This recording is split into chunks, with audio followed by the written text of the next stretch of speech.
Assalamu Walaikum. Hello friends, how are you? Welcome back to my another video. In this video, I am going to show you how to put text on top of image in iCloud Keynote. Let's get started.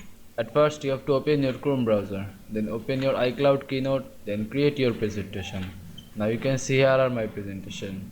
Now I put text on top of image in this presentation. At first, I have to insert an image. Click this image icon and press choose media. Now find your image, then press open.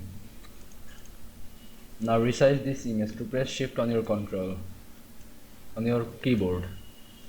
Now select this text, then go to show height format style option. You can see here are caption option, title. Click this title.